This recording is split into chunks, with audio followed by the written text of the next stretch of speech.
What are you fearing right now? What is causing you anxiety?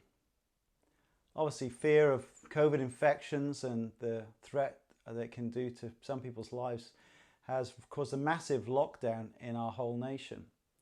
And then now the economic slowdown has raised other fears about job security, financial worries, and the increased isolation has put extra stress on people with fragile mental health. Fear and anxiety and dread are the response that we have when we face circumstances that are out of our control. And so what I want us to look at today is how Jesus is greater than our fears. And I think we need regular reminders that nothing we face is beyond his authority and his power. Mark's biography of Jesus from the eyewitness testimony of Simon Peter, one of the disciples, records the details that we've got here. So many dramatic events, you wouldn't forget these things, and they're littered with little eyewitness details, as we'll see. 4 dramatic historical events are put side by side to get our attention. They are 4 fear-provoking situations, and they're all beyond human control. The terrible D's: disaster, demons, disease, and death. So let me just sketch out these fearsome circumstances. Firstly, disaster. Look back at chapter 4 and verse 37. We considered it last week. Jesus is crossing over the lake of Galilee with his disciples, and a furious squall came up, and the waves broke over the boat so that it was nearly swamped. These disciples, they were seasoned fishermen. They'd worked this lake all their adult lives, and they think that they're going to die. Jesus was so exhausted that he was still asleep on a cushion. Notice that eyewitness detail. And as they waked Jesus, they shouted him in verse 38, "Teacher, don't you care if we drown?" They're looking at disaster and death in the face, and there isn't much they can do about it. Second, demons. From the wild forces of the natural world, we next meet a wild force of the supernatural. Here is a fearsome man who cannot be contained by any human force, and they tried many times. This man lived among the tombs, and no one could bind him anymore, not even with a chain. For he had, verse 4, for he had often been chained hand and foot, but he tore the chains apart and broke the irons at his feet. No one was strong enough to subdue him. Night and day, among the tombs and in the hills, he would cry out and cut himself with stones. Now here's someone you wouldn't want to meet at Halloween. Here's a man described like one of the wildest of animals, an outcast from society, a frightening man, so terrorizing that many times people had unsuccessfully tried to imprison and chain him. What a wretched soul, what a tortured soul, screaming, self-harming, cutting himself with stones. And there he is, living amongst the tombs. He's like the living dead. And of all the places to land their boat, the disciples land their boat close to these tombs. They've just had a terrifying experience on the storm, and they finally get to the safety of land, and the next thing they see is this wild man rushing straight at them. Third of the terrible D's, disease. Mark gives a story of 2 females, one of them an older woman with a chronic debilitating disease. Look at verse 25. And a woman was there who had been subject to bleeding for 12 years. Here was a lady who for 12 years had been living in quiet desperation. She had turned to the doctors and tried all the treatments, but her private misery persisted. The best that medicine could offer her in that day had done nothing to her but impoverish her. Verse 26, she had suffered a great deal under the care of many doctors and spent all that she had, but instead of getting better, she grew worse. 12 years of living like this, and no doctor could do anything for her. Her story is intertwined in the most desperate situation of all, death. A synagogue ruler is also desperate. So desperate is he that he falls at the feet of Jesus, and as 5 verse 23 says, he pleads with Jesus, "My little daughter is dying. Please come and put your hands on her so that she will be healed and live. My little daughter, come, Jesus." There isn't much time left. His darling little girl is fading away. I mean, what wouldn't you do for the children that you love? And then there's a brief moment of hope. Jesus agrees to come. But it's hard to get somewhere quickly with a large crowds that surrounded Jesus. And as they walk, Jesus stops and he looks around and asks, "Who touched me?" And he keeps looking at the crowd around him. Precious minutes are being wasted as Jesus speaks to a woman. What about his little daughter? And then the worst news comes from the house, the news he'd been dreading in verse 35. Your daughter is dead. Why bother the teacher anymore? After all, what use is a teacher in death? All these things that we greatly fear, threatening situations that are completely out of our control. But of course, this last one's the worst, isn't it? The death of a young daughter. What terrible pain and despair can come from this. And what good is a teacher? I mean, if he's just a teacher, don't bother him. These are all fearsome circumstances out of human control. But notice what transforms each of these situations. Jesus transforms them. Jesus and his words make all the difference. And here's my second point today. Let's go back to the storm. Teacher, teacher, they shout, don't you care if we drown? Well, what does Jesus do? Does he heroically seize the helm and wrestle the beleaguered vessel out of the storm? No. He got up, verse 39. He rebuked the wind and the waves. Quiet, be still. And then the wind died down and it was completely calm. Jesus speaks to nature like an owner speaks to an obedient dog. What makes the difference?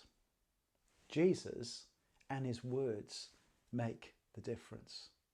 And then from the raging sea to this raging man, there he is, screaming and running straight at the disciples and Jesus. But look at chapter 5 and verse 6. When he saw Jesus from a distance, he ran and fell on his knees in front of him. Here's the one that no one could subdue.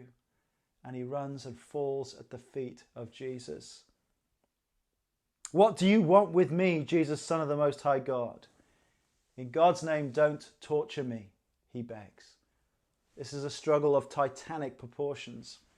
When Jesus asks him his name, the reply is Legion, for we are many. Well, in a Roman army, a legion comprised of about 6,000 men. This poor man was tormented by many impure, evil spirits. But right at the beginning, Jesus is in complete control. All these evil spirits can do is cause the man to cower before Jesus and beg him permission to stay nearby.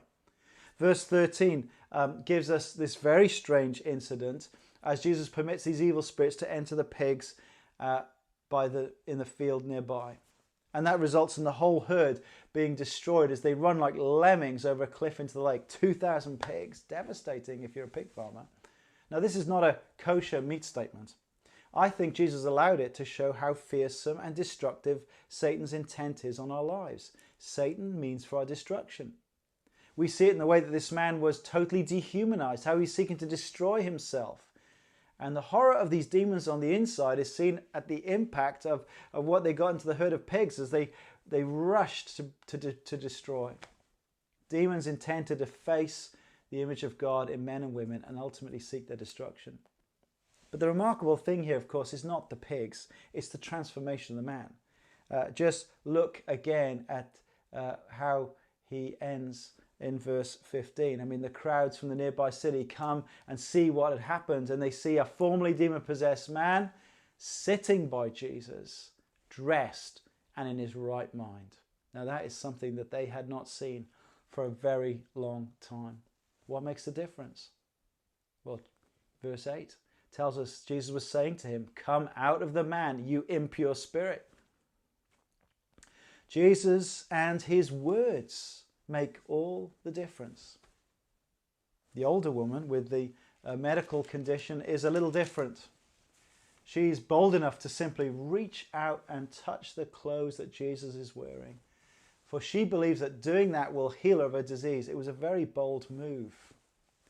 The nature of her medical problem, her bleeding, would be that she was considered to be ceremonially unclean. She would not have been able to attend the temple worship for all those 12 years, and anything that she touched would have been considered unclean. It would have kept her locked up at home, really.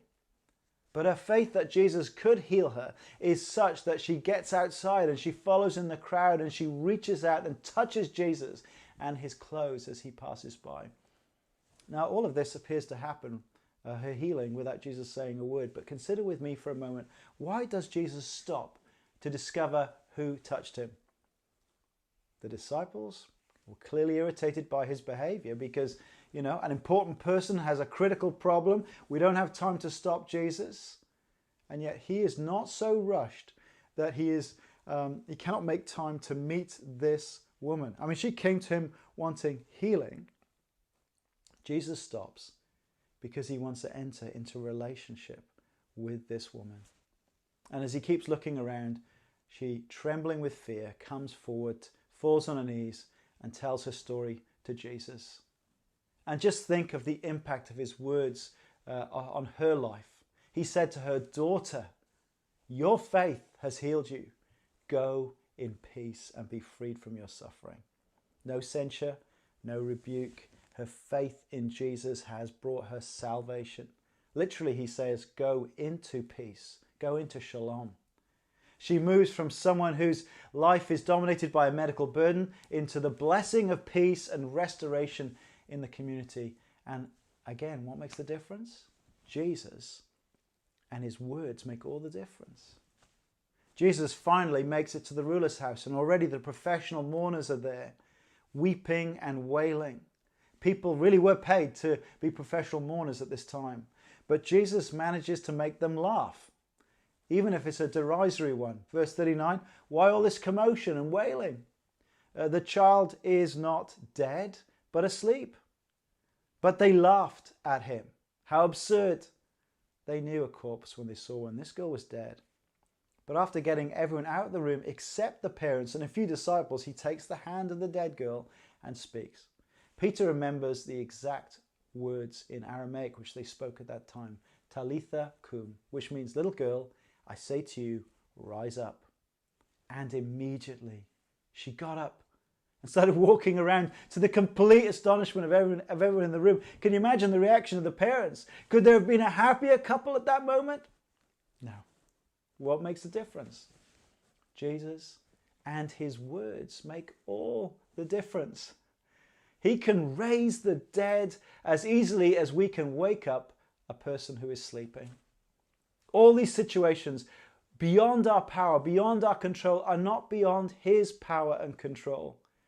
In fact, each situation is a mini picture of the ultimate salvation that Jesus came to achieve through his death upon the cross and his resurrection.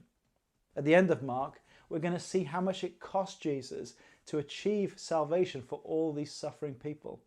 The man who called himself Legion came to Jesus in a state of nakedness, isolation. He was outside the walls of the city. He was torn and tortured and bleeding and dying. And then he's restored. What did it cost Jesus? Well, at the end of Mark, we see Jesus naked, isolated, outside the city, tortured, bleeding, shouting from the cross to achieve this pardon, to achieve this forgiveness.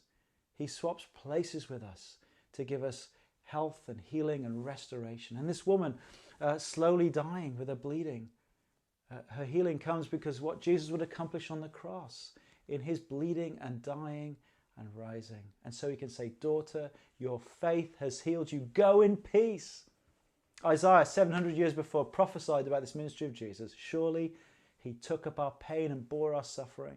Yet we considered him punished by God, stricken by him and afflicted.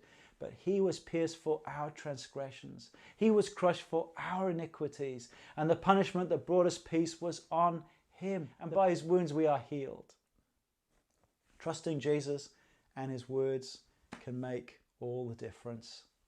Jesus is bigger than the terrible D's: disaster, demons, disease, and death. He's committed himself to be our Saviour. Is he your Saviour? I mean, what's causing you fear and anxiety today? Is it bigger than Jesus? Is it more than he can handle from what we have seen today?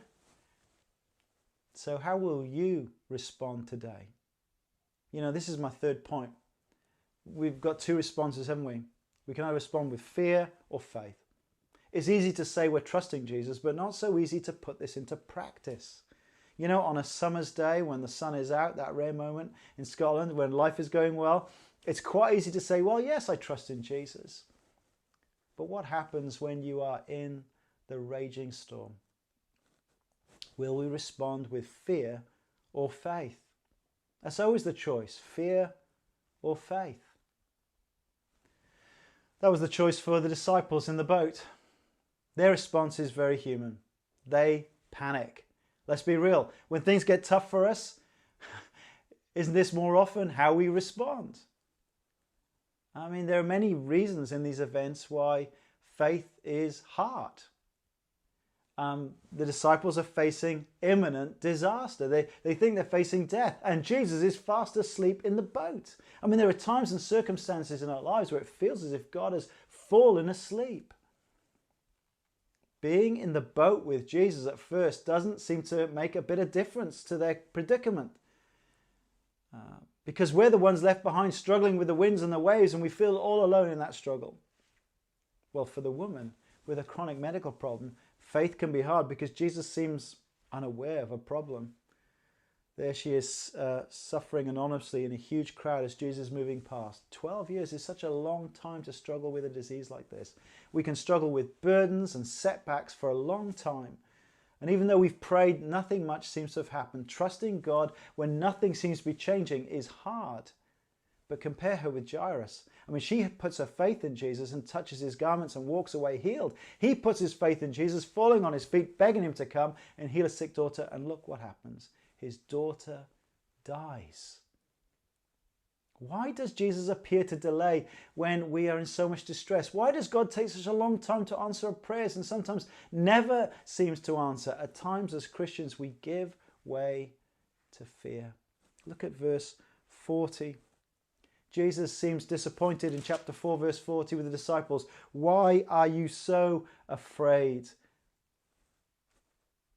Do you still have no faith? Now why this rebuke? Look at their attitude in verse 38. Teacher, don't you care if we drown? And what they're questioning here is whether Jesus cares. That must have stung. Having spent all this time with Jesus, what saddens Jesus perhaps is that they still do not trust him, that he is caring for them. What is the antidote when we are feeling overwhelmed by fear and anxiety? It is to realize and recall how much bigger Jesus is than the things we fear. See, when our view of Jesus is small, then life circumstances will be large and overwhelming and cause us great fear. But when we get the identity of Jesus correct and understand who he is and why he came, and when we see what a great Savior we have in Jesus, then our present circumstances can be put into perspective. We need to get the identity of Jesus clear in our minds. Look at chapter 4 verse 41. They were terrified and asked each other, who is this? Even the wind and the waves obey him. Who is this? Just a teacher? Not much use in a storm. Not much use when people are dying. But Jesus is so much more than a teacher, isn't he? He is the Son of God. This is God come in human flesh. He's God's Messiah King who can turn a storm into calm, torment into peace, disease into health, death into resurrection life. What a Saviour. And perhaps there are friends listening to this who've not yet personally put their trust and faith in this Jesus. What's holding you back, friend? Do you know a better Saviour? Do you know a better King to entrust your life to than Jesus? Are you nervous? Are you anxious about what others might think of you if you were to identify yourself with Jesus? But when you come to see that you do need him, that you do need him to save you, then follow the example of the older woman in this story. Reach out and touch Jesus in faith today. He has the power and the authority to save you. This salvation came at great cost, his own death on the cross. But you need to receive it. It doesn't happen automatically. You need to receive Jesus, the one who rose from the dead, and rely on him for your salvation. And you can do this simply by talking to God. The simplest heartfelt prayer will do it. Sorry, thank you, please. Sorry for my sin. Thank you that you're the Saviour who paid for my sin in your death on the cross. Please forgive me. Please change me to have you in charge of my life, Jesus. And to my anxious Christian friends listening to me now, what will we do with our fears today? Listen to the words first spoken to Jairus as he received the worst news ever. They are the words from Jesus to us. Do not be afraid. Just believe.